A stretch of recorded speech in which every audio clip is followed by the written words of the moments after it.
Este es un podcast dirigido a abogadas y abogados que van en camino a la sala de audiencia, a algún cerezo, a la fiscalía, a su oficina o a cualquier lugar a donde podría dirigirse un penalista. Esto es para aquellos que son apasionados del derecho penal, así como nosotros. Esto es De Penalista a Penalista. Muy buenos días, tardes o noches. Yo soy Paula Cruz. Mi nombre es José Antonio Albuerne. Y esto es De Penalista a Penalista. El día de hoy tenemos a una invitada muy especial, obviamente que tiene nuestro reconocimiento y admiración, y nada más y nada menos que la doctora Marisela Cifuentes López. Evidentemente toda la gente, la comunidad jurídica del Estado de México, de Ciudad de México, sabe de quién nos referimos, y la verdad es que para nosotros es un verdadero gusto que esté aquí. El día de hoy vamos a tratar el tema de nulidades. Si ustedes lo saben, la doctora es postulante en materia penal, es especialista en esta materia y es autora de diversos libros. Dentro de ellos está el de nulidades, que por cierto yo fui uno de los compradores de las primeras ediciones, hasta tengo ahí el autógrafo. Y pues bueno, este es el tema a desarrollar.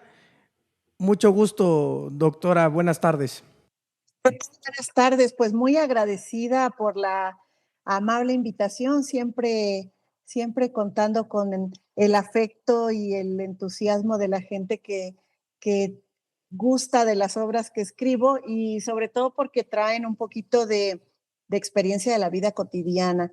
Entonces estoy muy agradecida por el motivo de la invitación, que es hablar precisamente de este tema tan relevante y a veces poco intentado, poco explorado dentro del procedimiento penal. Sí, justamente, doctora. Y lo cierto es que es una herramienta increíble que el legislador nos dio en nuestro Código Nacional de Procedimientos Penales cuando se establece, por ejemplo, la violación a los derechos humanos en un acto procesal, ¿no? Y entonces, antes de comenzar nosotros con las preguntas que tenemos preparadas, nos gustaría preguntarle ¿qué es una nulidad? Bueno, empezamos prácticamente por el resultado cuando hablamos de nulidades. Es como ver una película en retrospectiva, ¿no? Cuando ves el final y luego a partir de ahí se va desarrollando la trama. Las nulidades es una resolución judicial dictada por un juez de control regularmente, aunque hay nulidades en otros ámbitos digamos, fueros y niveles. Sin embargo, cuando hablamos de proceso penal, estamos hablando de resoluciones que emite un juez de control frente a un incidente planteado por alguna de las partes en la que estamos haciendo valer que hay ciertas irregularidades dentro del procedimiento, ya sea porque hay un acto que estuvo mal realizado por parte de alguno de los operadores de este sistema de justicia penal, o ya sea porque es producto de ese acto procedimental, es decir, podemos pedir la nulidad de un acto en concreto o la nulidad de los medios de prueba obtenidos en esas actuaciones. Entonces, la verdad es que la nulidad se debe de entender solamente a partir de quien la emite, que es un juez de control. Excelente. Realmente ha quedado claro esta parte de la nulidad porque digo, para referirnos, existen nulidades en diferentes materias, sin embargo, solo aquí hablamos de materia penal.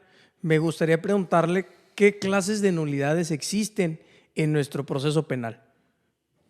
Bueno, nosotros tenemos reconocido en el código, si pudiéramos clasificarlos, diríamos que la más importante clasificación que tenemos sobre las nulidades está enfocado en cuál es la irregularidad que se comete, es decir, se afectó un derecho fundamental en una mala práctica de un acto, ya sea de un acto de investigación o un acto procesal.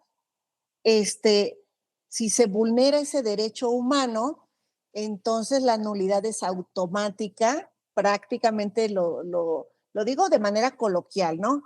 Sin embargo, tiene ciertas condiciones, pero ese acto que está irregular porque se violó un derecho humano, le recae la nulidad denominada de nulidad absoluta. En cambio, cuando lo que se afecta es, por ejemplo, una regla procesal, una cuestión de mera forma, entonces hablamos de nulidades de tipo relativo. Y en este caso no siempre va a haber como respuesta la nulidad, sino que en este caso se agotan dos posibilidades por parte del juez, es decir, antes de que el juez resuelva, voy a declarar nulo este acto, primero verifica si el acto es posible sanearlo, corregirlo, componerlo, y cuando no hay ese remedio o bien la parte lo ha convalidado con una omisión de acto, entonces no le queda más remedio que declarar la nulidad. De ahí que esa sería una primera clasificación, nulidad absoluta por ser de derechos fundamentales y nulidad relativa por ser violatorio de disposiciones sobre las formas procesales. Pero hay otra clasificación que nosotros destacamos del código, que es por el efecto o dónde está impactando la nulidad.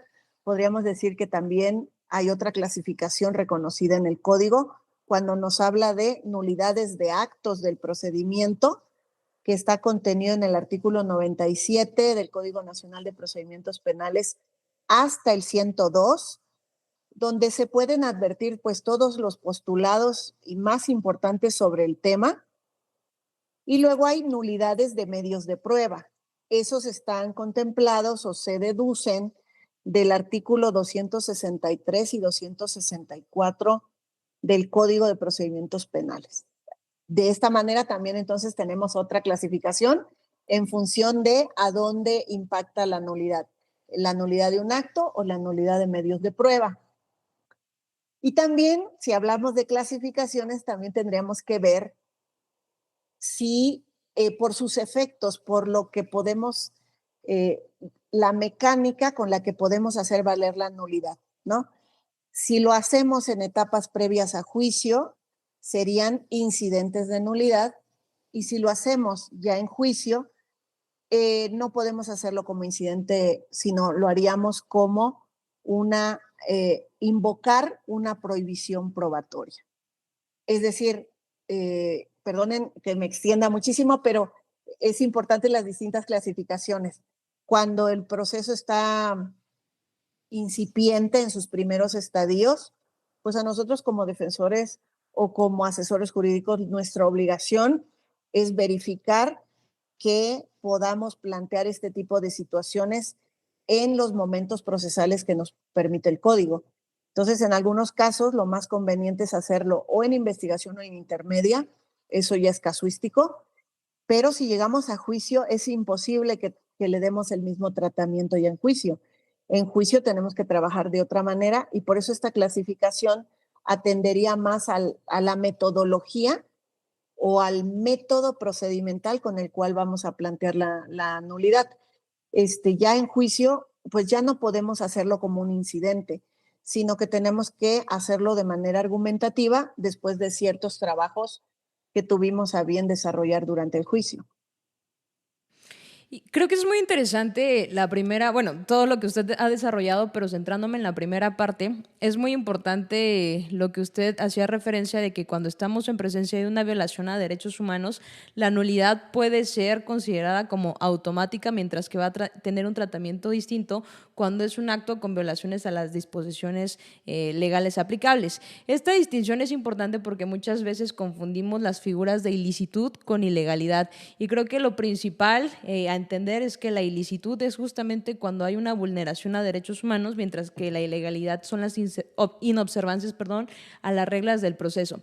Y es interesante porque en este apartado que comienza a partir del artículo 97 del Código Nacional de Procedimientos Penales, justamente nos hace referencia a que cuando hay actos con violación a derechos humanos va a ser declarado nulo. Sin embargo, muchas veces cuando estamos en audiencia, y lo digo por la experiencia personal, muchas veces los juzgadores incluso me requieren que yo analice el por qué el acto no ha sido convalidado, no ha sido saneado, y además, si yo estoy solicitando una reposición a determinado acto procedimental, por qué en efecto afectó el derecho de alguna de las partes, en este caso yo como abogada postulante a la parte que yo estoy representando, comentando, y además cómo va a ser necesaria la reposición para que esta parte pueda ejercer en plenitud los derechos. Entonces, lo que yo le quisiera preguntar es justamente a través de esta división de los actos ilícitos y los actos ilegales, cuando estábamos hablando del ilícito, no tendríamos por qué estar analizando los demás requisitos, ¿verdad, doctora?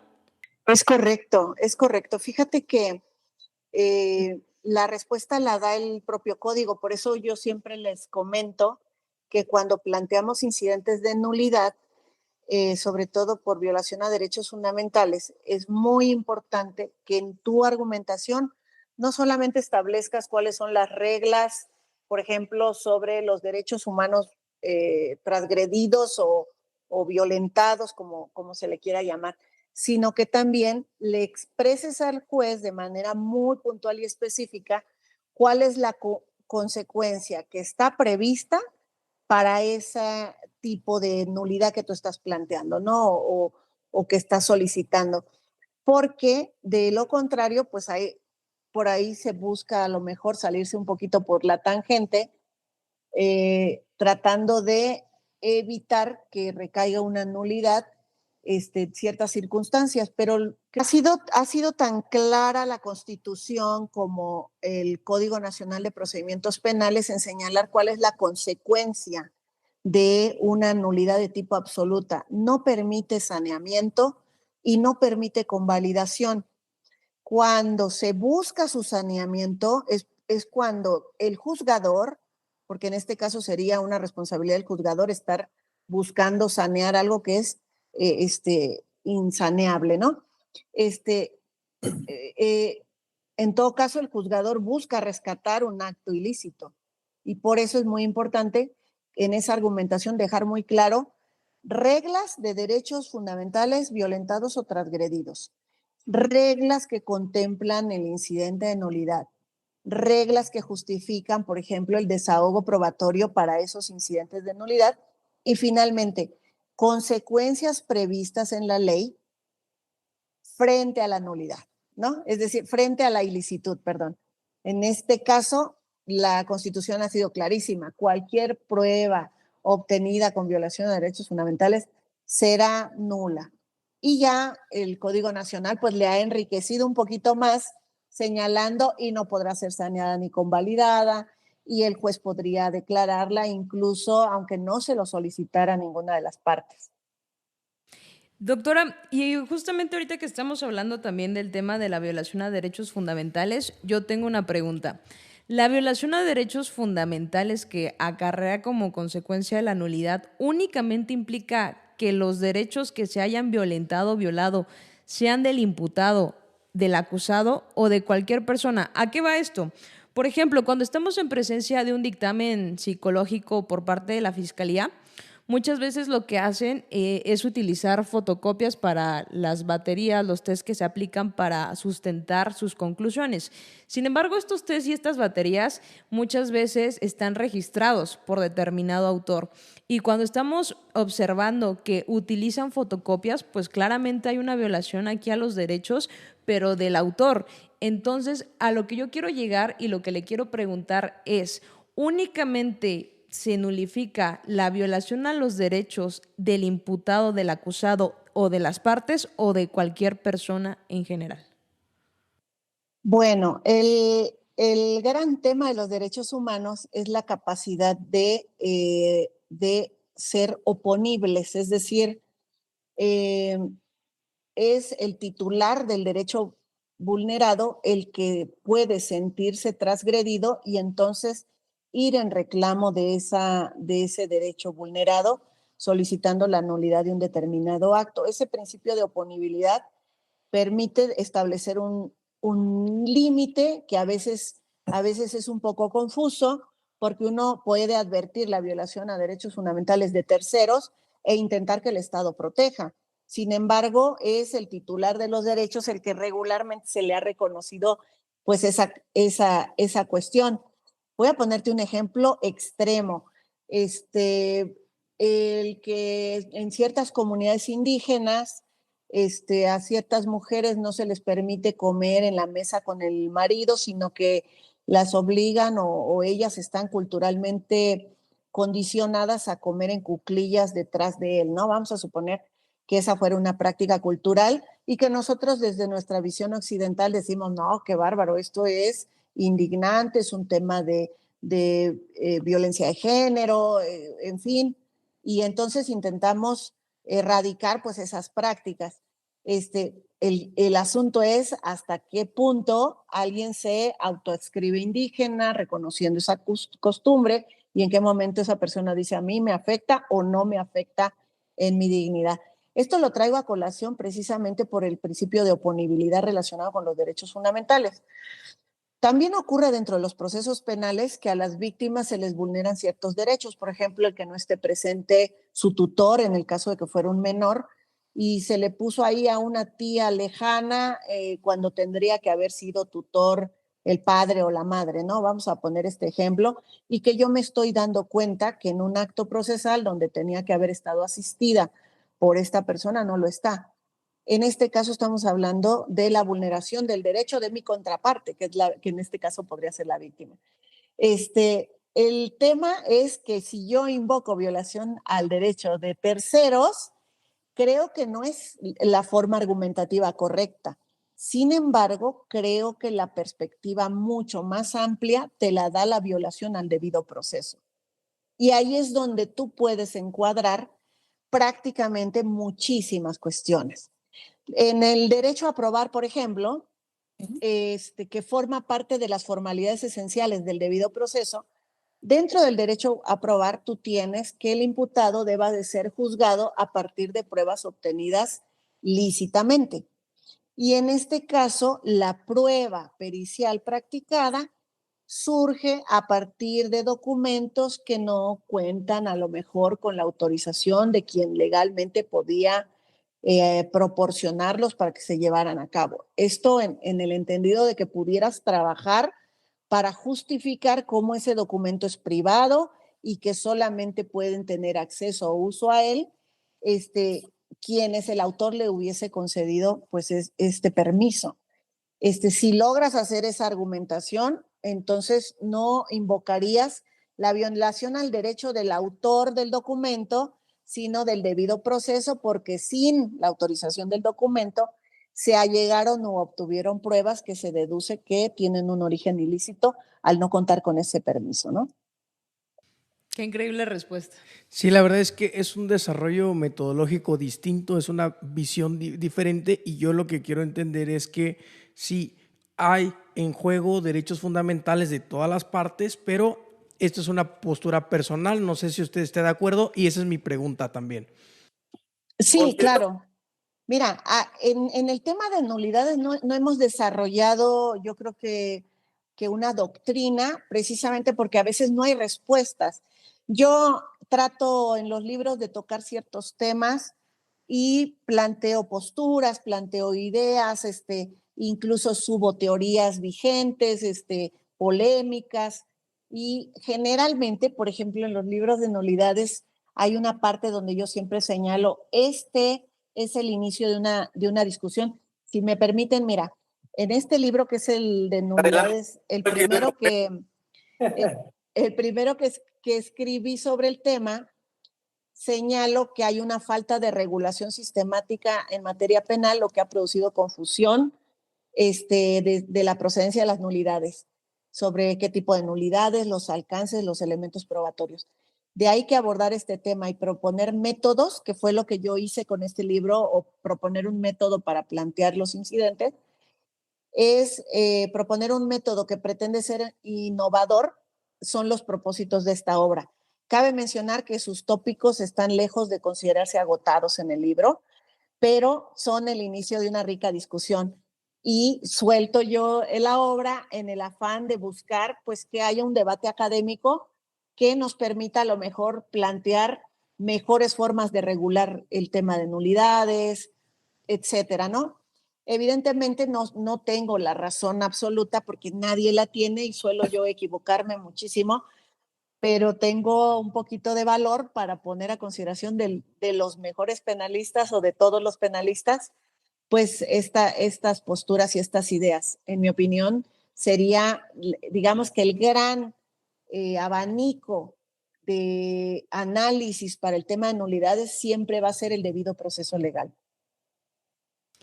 Realmente es un punto de partida muy grande, porque si lo establecemos como una base a partir, empezaremos a encontrar cuáles pueden ser los efectos de esas nulidades, porque digo, al final sabemos que existen las excepciones y ojalá podamos hablar un poquito de prueba ilícita y esas excepciones, porque el tema nos da.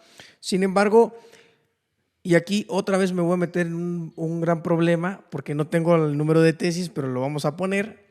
Pero usted recordará, y yo creo que aquí los tres sabemos, la misma corte a través de la sala nos estableció algunas tesis aisladas respecto de la obtención de las pruebas, ¿no? Y decía, no toda violación al derecho fundamental causa nulidad per se. Tendríamos que ver cuál es el impacto en el proceso para que podamos anular de manera absoluta al acto de investigación, al dato o medio de prueba.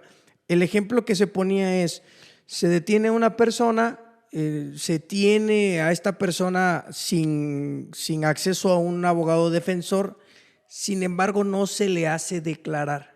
Sencillamente está, me parece, como 12 o 48 horas en la retención propiamente sin el abogado, y se plantea la nulidad de todo lo que sucedió a partir de la retención, y la corte nos viene y nos dice no, o sea, casi tú te puedes pasar de la raya y puedes vulnerar derechos fundamentales, pero si no impacta al proceso, no pasa nada. A eso me refiero. En su experiencia, ¿cuáles han sido los efectos de buscar esta nulidad en la prueba ilícita y qué criterios, con qué criterios se ha encontrado? No, un poco de todo, un poco de todo y un poco de sorpresa de repente cuando uno tiene evidencia, ¿no?, de la ilicitud provocada, y aún así pareciera que solo uno la ve. Es como si el que tiene que resolver respecto del tema de las nulidades estuviese viendo otro partido de fútbol, ¿no? Como en esas grandes polémicas que hay. Eh, en el tema de hasta qué punto se puede lograr que se declare ilícita una prueba y por lo tanto provoque la exclusión derivado de un pronunciamiento de nulidad, pues hay un principio que es clave y que hay que reconocer, porque tampoco podemos estar casados con la idea de que todo es nulidad y todo es nulidad. Este principio viene incluso literalmente reflejado en el Código Nacional de Procedimientos Penales, en el artículo 101, cuando establecen las fracciones, que se tiene que expresar el perjuicio que ha producido el acto. En ese momento dice, la mera infracción de la norma no genera nulidad. Por lo tanto, se deberá exponer o argumentar cuál fue el perjuicio que produce el acto cuya nulidad se solicita, ¿no? Y aquí es donde tenemos varios ejemplos. Se practica un cateo, al ocupante del lugar no se le permite que nombre a los testigos, la autoridad, el Estado, a través de la gente del Ministerio Público, se lo impone y así lo describe en el acta de cateo y dice, yo, gente del Ministerio Público, le digo al ocupante que yo le pondré a los testigos y en este acto nombro a Juan y Pedro. Y así se lleva a cabo el cateo sin habérsele avisado al ocupante del lugar, pues, de esta circunstancia.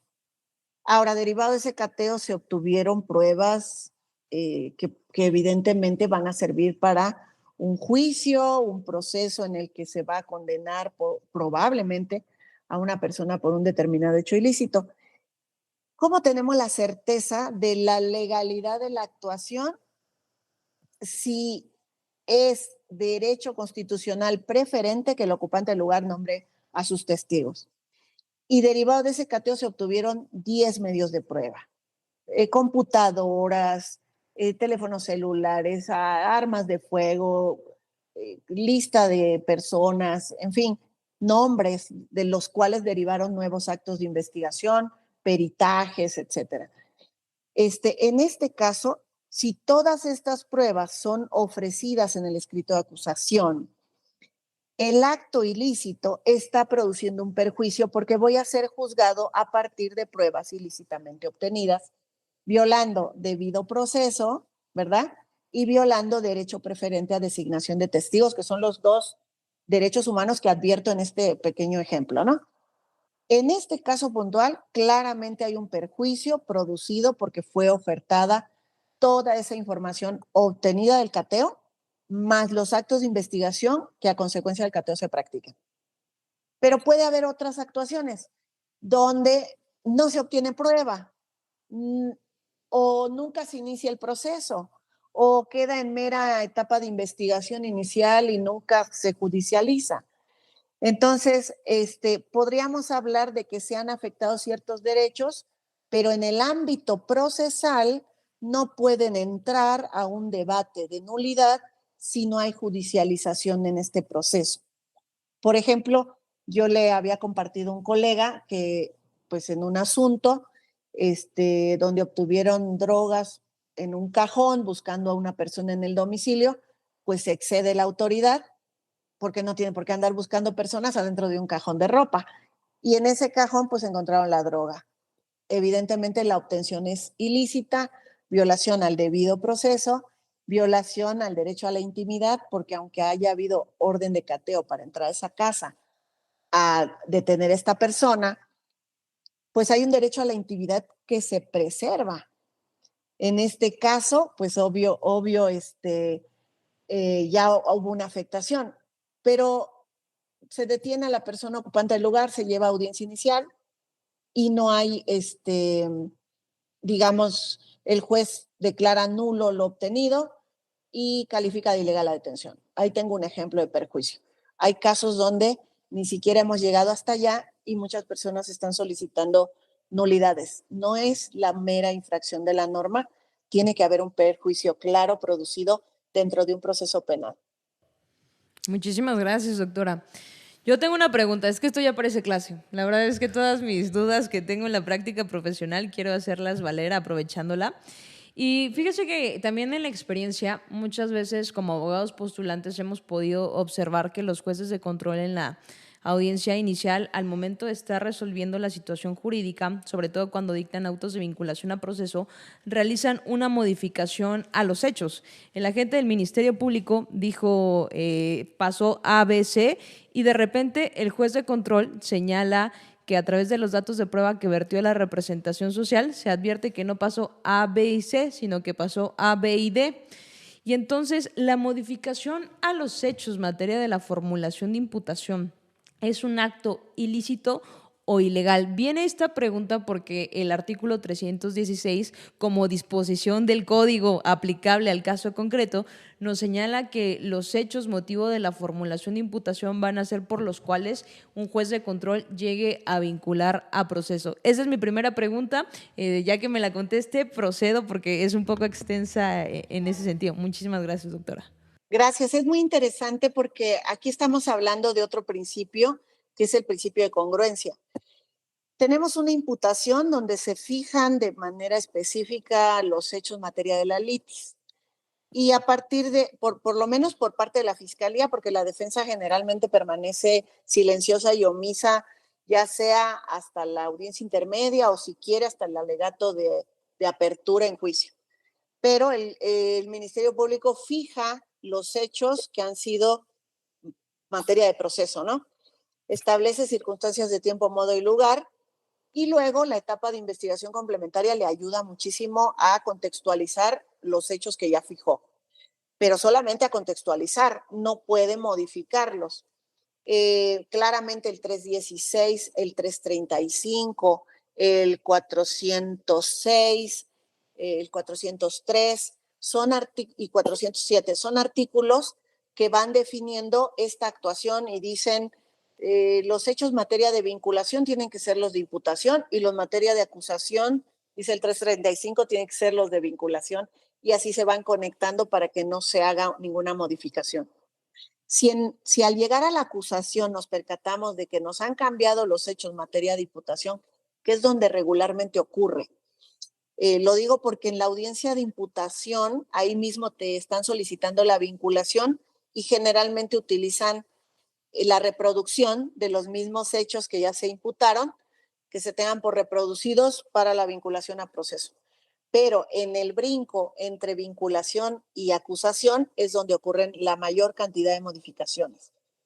Ya el imputado no gritó lo que gritó, sino que gritó más cosas de las que había dicho originalmente. Ya no ocurrió el hecho durante 2 horas, sino que ahora son 5 horas.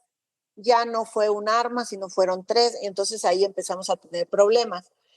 Lo lógico sería, al haberlo advertido, hacer un planteamiento de un incidente dentro de esta audiencia intermedia, en donde preguntan, ¿estos hechos que se están acusando son los mismos de la imputación? Fiscalía, sí, ¿cómo no? Son los mismos. Defensa, no, señoría, voy a plantear un incidente a efecto de que se haga una corrección o saneamiento y se dejen los mismos términos por los que se imputó. Y entonces, para ello necesitamos contar, si contamos con la información literalmente transcrita de lo que se dijo en el auto de vinculación a proceso, no como lo dijo el MP, sino como el juez lo fijó, porque el que fija los hechos en esa audiencia es el juez al vincular. Entonces, hay que hacer el planteamiento de la corrección en ese momento. Y de lo contrario, pues tenemos que hacerlo de manera oral para dejar fijada la inconformidad de la defensa por violaciones al principio de congruencia. Después lo puedes ocupar o capitalizar en amparo. En ese sentido, si estamos hablando de que es posible que se sanee los hechos por los cuales se acusa por parte de la representación social, entonces estaríamos hablando que fue una violación, pero a las disposiciones, es decir, es un acto ilegal y no ilícito, ¿no?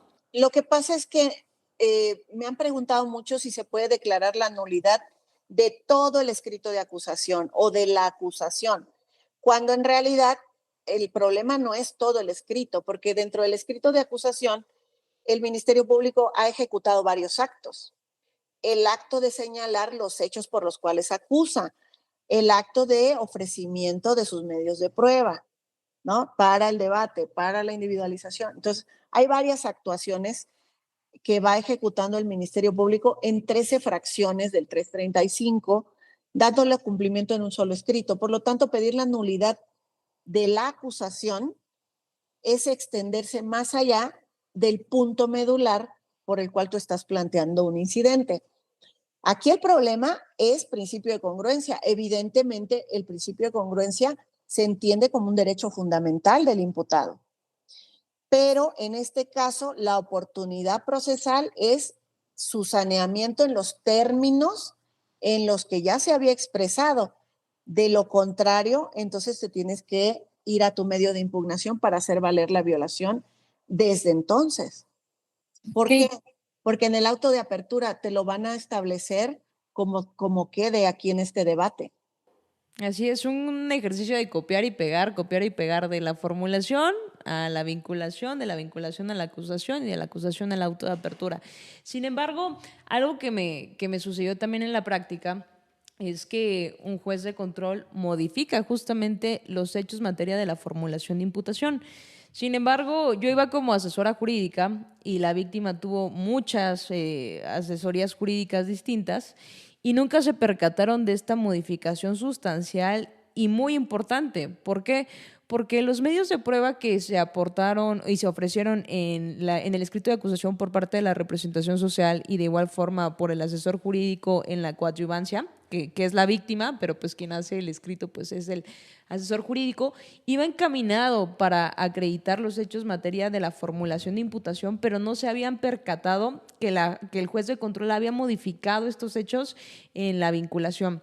Y justamente ya nos toca en la intermedia alegarlo, pero aquí sería la duda porque la defensa lo que hizo valer es que yo en mi plazo de investigación complementaria recabé o realicé actos de investigación tendientes a desvirtuar los hechos materia de la vinculación a proceso, no los hechos materia a la formulación de imputación.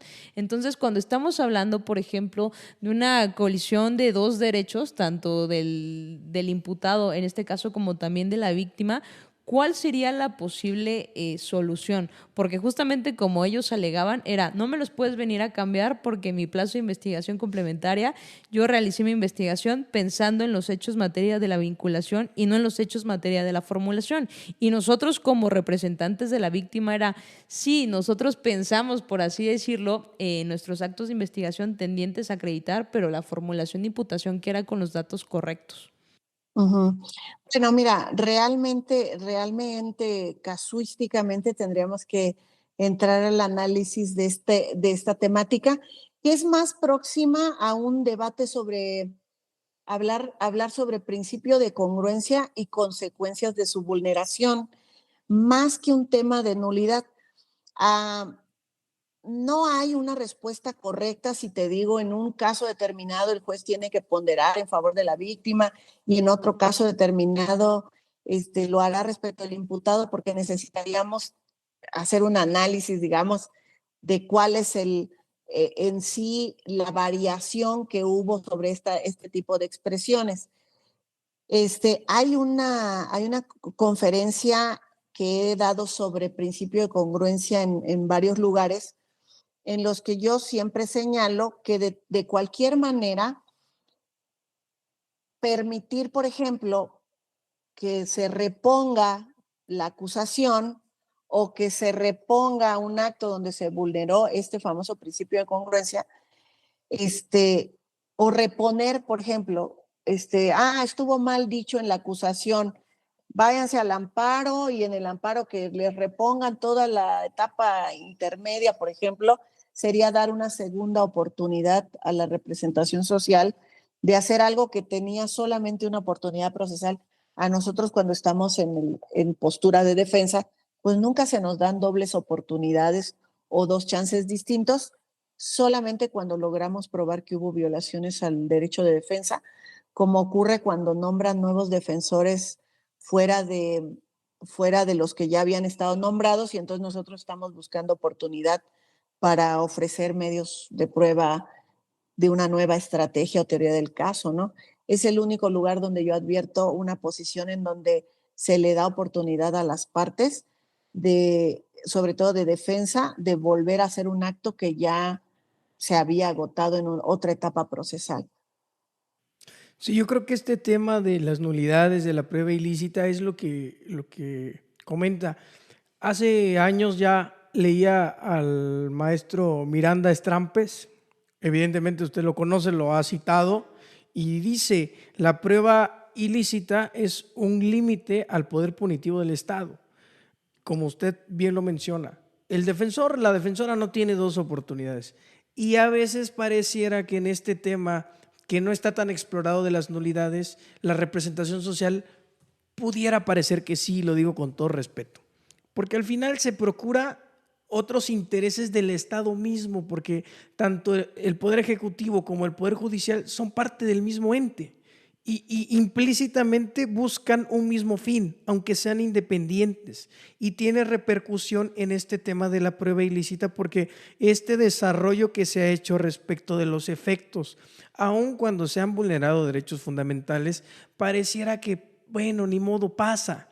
Se puede sanear y no pasa absolutamente nada cuando la acción penal, al ser de interés público, al tener de manera general, constitucional y convencional la carga, la representación social, me parece, y lo hemos dicho, debe ser un ejercicio técnico, debe ser un ejercicio riguroso, debe ser casi perfecta la forma en que esa acción penal se ejerce, porque no pudiera haber otras oportunidades. Si se está defendiendo el ciudadano de todo el peso del Estado, ¿por qué tendrías que darle más oportunidades si desde luego la defensa misma se encuentra vulnerable? No tiene los medios para llevar a cabo actos de investigación, para incluso conseguir las cámaras de un lugar Y de ahí se viene esta teoría o se funda que de alguna manera a la defensa se le permite esa prueba ilícita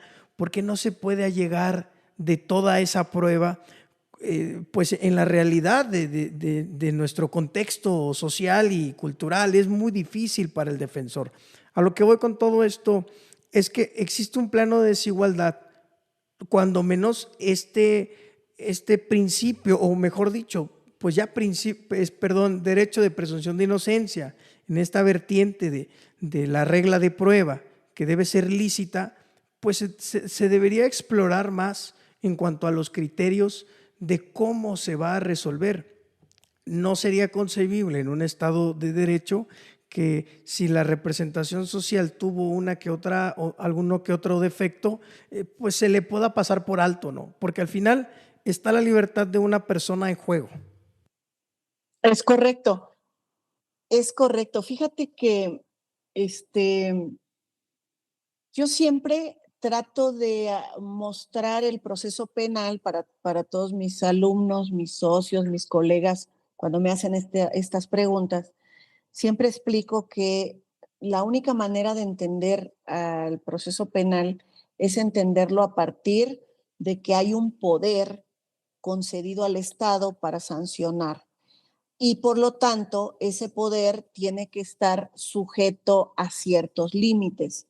Las reglas del proceso no son otra cosa más que límites al ejercicio del poder para evitar los abusos que ya en otras épocas dominaron, digamos, la escena del proceso penal en cualquiera de sus modalidades, ¿no? Al observar el proceso penal de esta manera, yo puedo entender entonces que las reglas sobre las nulidades son en realidad prohibiciones y mandatos de obligación para que el Ministerio Público, por ejemplo, no realice, no recabe prueba ilícita, para que los policías no obtengan, no produzcan, no reproduzcan pruebas ilícitas, y para que los jueces, al observar este tipo de actuaciones, se den a la tarea de declarar la nulidad para desincentivar las indebidas prácticas. El ejercicio excesivo del poder siempre va a traer arbitrariedad como respuesta. Si los jueces hoy en día no tienen esta visión de que el proceso penal es un instrumento que permite limitar su poder, y hacen todo lo contrario, es decir, ellos sienten que el proceso penal es solamente un breve mecanismo donde ellos pueden exacerbar su poderío.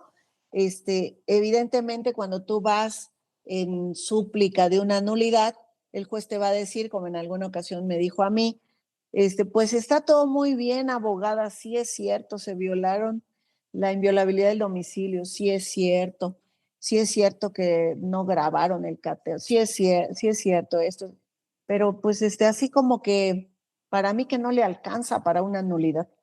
Y entonces me dejó en las mismas solamente porque a él se le ocurrió que no me alcanzaba, pero no, tampoco hizo un razonamiento para decir por qué no, porque en todo caso él pudo haber dicho, a lo mejor si fragmentamos la actuación, la ilicitud se da por esta circunstancia, pero no por esta otra, y va a haber un rescate probatorio de este lado. Pero claro, sin justificación dijo nada más, ay, pues sí hay una nulidad, hay una violación, qué barbaridad, ¿no? Pero no le alcanza.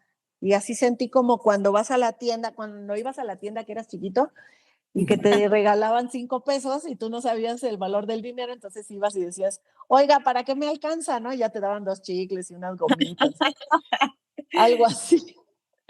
Sí, sobre todo que hace un momento usted hacía referencia de que decía, pues si no me alcanza por esto, me puede alcanzar por el otro. Y es un ejercicio que en términos del Código Nacional de Procedimientos Penales, el juzgador incluso tiene que hacer de oficio.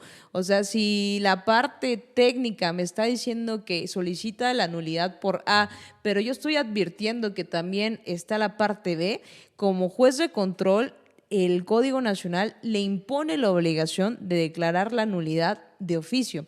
Y esto también tiene que ver con la prueba ilícita, que tiene sus excepciones. Es decir, si bien es cierto que el imputado o el acusado, dependiendo de la parte, el tiempo procesal en el que nos encontremos, tiene el derecho de no ser juzgado con datos de prueba, con prueba ilícita, lo cierto es que justamente como hablábamos hace un momento, no toda prueba ilícita va a ser excluida, tiene límites. Entonces nos gustaría preguntarle cuáles son los límites a la exclusión de esta prueba de carácter ilícito. Eh, bueno, la Constitución no lo señaló así, pero tenemos varios criterios sobre precisamente los límites a la exclusión. Se han fijado tres importantes criterios: el descubrimiento inevitable, el vínculo atenuado y la fuente independiente. Pero yo quisiera irme un poquito más a lo más, digamos, lo más general. En principio, durante muchísimo tiempo, los jueces, frente al tema de nulidad o al tema de prueba ilícita, tenían cierta resistencia. No sé, no puedo definir en este momento cuánto ha cambiado esa situación, porque no he tenido la oportunidad de volver a hacer como una percepción de ese tema. Sin embargo, yo recuerdo en los cursos dados a los jueces de control, porque el Poder Judicial de distintos estados me ha permitido formar parte del claustro de docentes que capacitaron a jueces. Había una resistencia absoluta por declarar nulidades por pruebas ilícitas. Le preocupaba mucho que eso tuviera tanto impacto en el proceso que afectaran a las víctimas, diciendo por qué tiene que pagar la víctima por errores del policía, por ejemplo, al momento de obtener información de forma ilícita, ¿no? Y esto se traducía también en las primeras audiencias de los procesos. Los abogados señalaban durante las detenciones cómo la detención se había realizado sin flagrancia y de ahí se había obtenido una determinada prueba que sirvió precisamente para llevarlo a esa audiencia inicial. Entonces, prácticamente era la muerte procesal el que hubiese una detención sin flagrancia, porque si lo acusaban, por ejemplo, de posesión de armas, de delito contra la salud, pues toda esa prueba iba a quedar fuera del proceso. Y recuerdo muchos jueces que llegaron a decir: yo no me pronuncio sobre la nulidad, me pronuncio sobre la calificación de legalidad de la detención. Y hasta ahí me pronuncio y declaro que la persona fue detenida de forma ilegal, por lo tanto, no se califica de legal y ordeno su inmediata libertad. Y hasta ahí. Y muchos abogados salían brincando, salían a publicarlo en las redes sociales, que en aquel momento una libertad más era lo más notable en redes como Facebook. Hoy en día hay otras plataformas donde se sigue presumiendo de lo mismo, pero no se hacía otra cosa con relación a la prueba. Entonces, la persona quedaba libre, pero el proceso seguía. Y luego vinieron algunos criterios, como por ejemplo el 2016-729, en el que se señalaba que, derivado de una detención ilegal, las pruebas ilícitas derivadas de esa detención no podían servir de base ni siquiera para el libramiento de una nueva orden de aprehensión, ni para el dictado del auto de vinculación a proceso. Y eso se dictó porque precisamente, como no había pronunciamiento de nulidad, el Ministerio Público se iba, armaba su paquete, hacía su petición de su orden de aprehensión y volvía a meter las mismas pruebas que habían sido producto de una detención ilegal, y entonces le libraban la orden. Fue hasta este tipo de criterios donde se señalaba que ya no se podía usar esa prueba, que los jueces quedaron limitados para hacerlo. Es decir, a pesar de que el Código Nacional les ha dicho a los jueces que ellos, al advertir un acto violatorio de derechos fundamentales o un medio de prueba obtenido ilícitamente, deben declarar la nulidad del mismo, no lo hacían. Esperaban a que fuera la parte procesal la que metiera el debate ahí en la audiencia. Ahora, una vez aparecido ya un poquito el cambio, cambio de paradigma, donde ya se empieza a dar relevancia al al artículo 20 constitucional A, fracción novena, donde se habla de cualquier prueba obtenida por violación a derechos fundamentales será nula, entonces en ese momento ya empezaron a reforzar la idea de declarar nulidades. Pero Estados Unidos, que es el pionero sobre la doctrina de la prueba ilícita, ha dado pasos hacia atrás en el tema porque antes era categórico. Cualquier prueba obtenida con violación será nulo. Después, cuando se le empezaron a caer todas sus investigaciones, dijeron, no, espérenme tantito. Vamos a sancionar al policía que hizo una mala práctica, pero si la prueba ya la tenemos disponible, pues vamos a tratar de rescatarla. Y empezaron a generar excepciones. Hoy en día Estados Unidos tiene alrededor de 17 o 19 excepciones a la prueba ilícita. Hay una que a mí me llama mucho la atención, por ejemplo, que es la buena fe del policía, ¿no? Dicen, bueno, el policía obtuvo la prueba ilícitamente, pero lo hizo con buenas intenciones, quería esclarecer una investigación. Y entonces rescatan la prueba. Ahora imagínate que la apliquen en México, ¿no? Que digan, bueno, el policía le sacó la confesión al imputado, pero pues lo hizo de buena fe porque él pensó que con eso iba a resolverlo todo. Sería bastante peligroso. Lo que sí hemos alcanzado nosotros es 3 tipos de exclusión.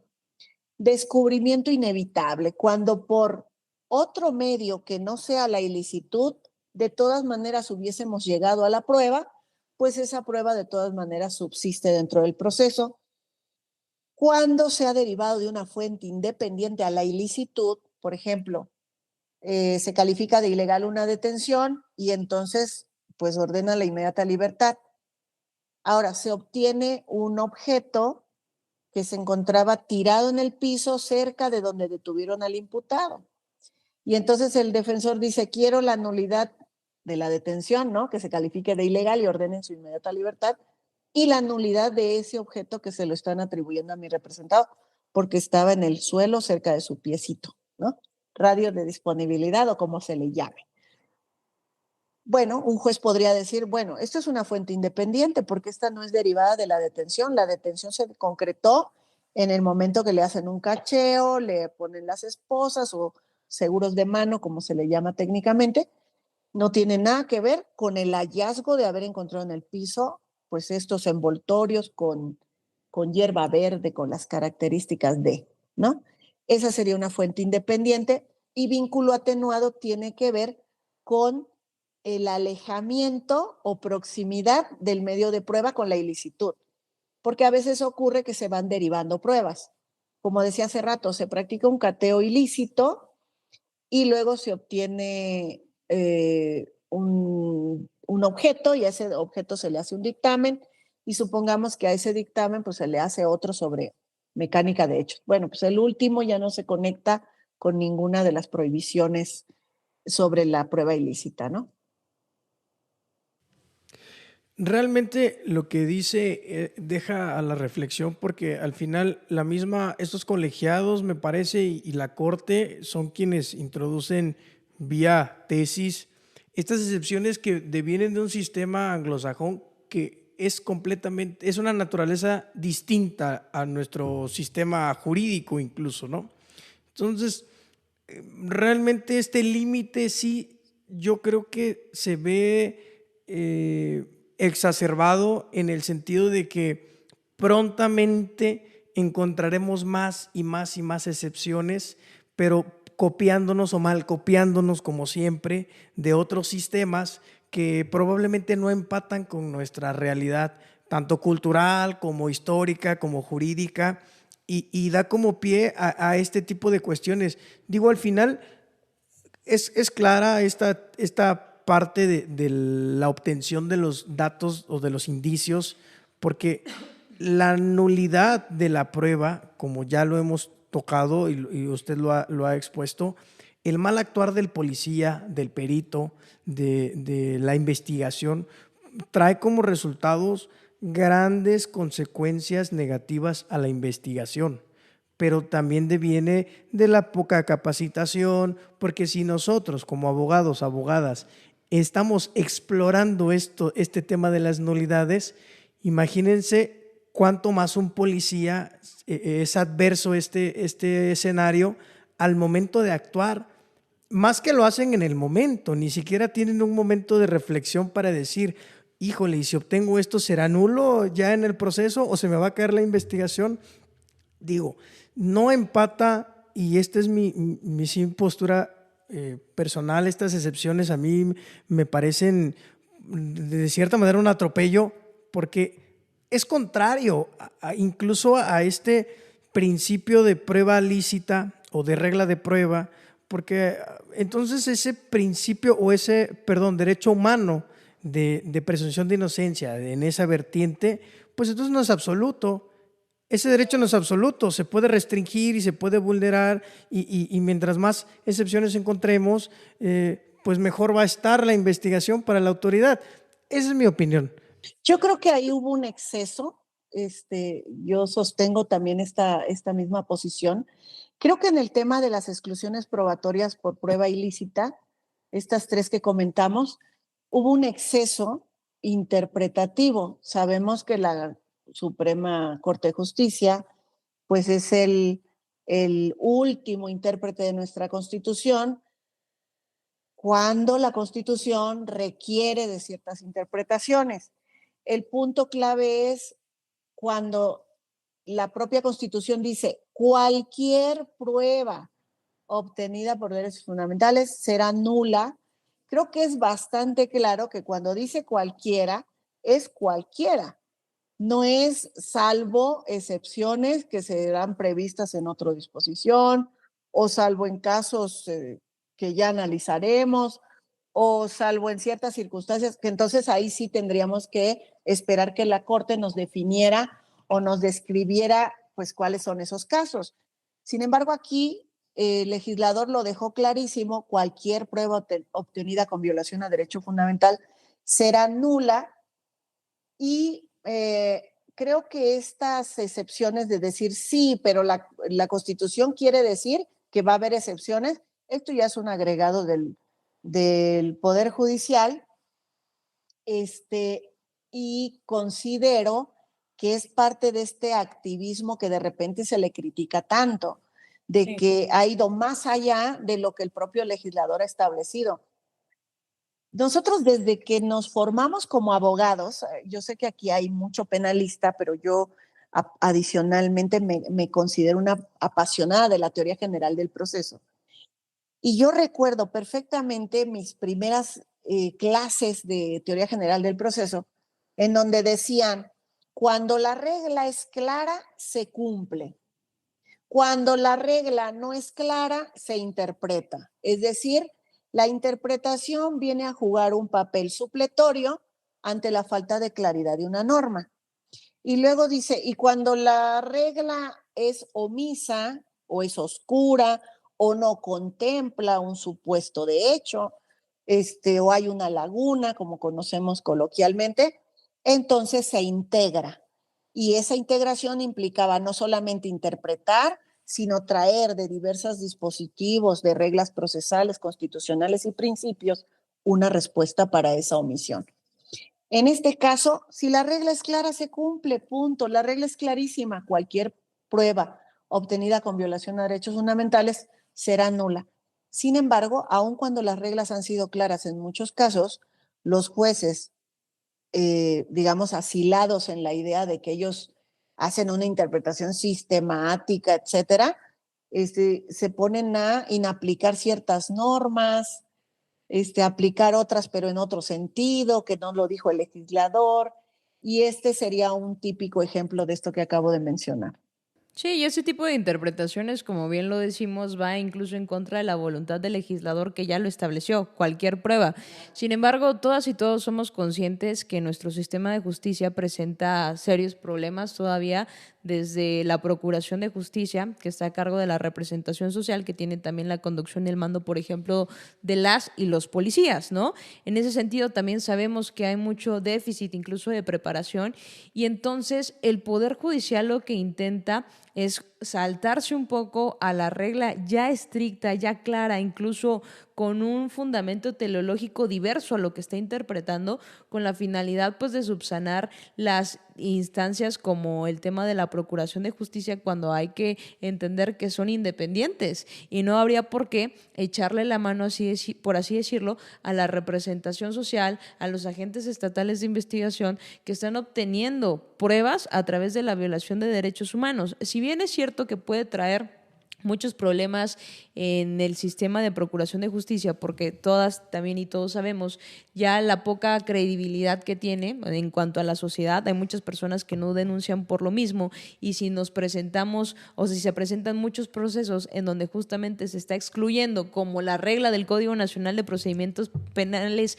me lo establece, pues incluso vienen ahí pues más temas sociales. Sin embargo, la regla es clara y tendría que obedecerse, no tendría por qué subsanarse justamente al tema de la procuración de justicia, porque el juez, quien imparte justicia, tiene que ser imparcial, y justamente su límite es el Código Nacional de Procedimientos Penales. A mí me gusta mucho lo que dice un juez de control, Gerardo Malagón, que dice: no es que yo sea un juez garantista, simplemente yo sé que yo tengo un Código Nacional de Procedimientos Penales y lo tengo que acatar, no tengo que ir más allá, simplemente es observarlo, y es algo que muchas veces hace falta, doctor.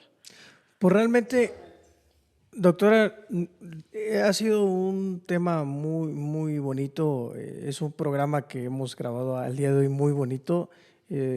Nos llevamos demasiada enseñanza. Todas las personas que nos ven, que la siguen a usted, que de hecho pidieron su presencia aquí, pues van a estar muy agradecidas. Pero no más que nosotros, estamos muy agradecidos por este tiempo, por este espacio, porque haya aceptado nuestra invitación y que nos hubiéramos podido organizar en la agenda lo más rápido posible.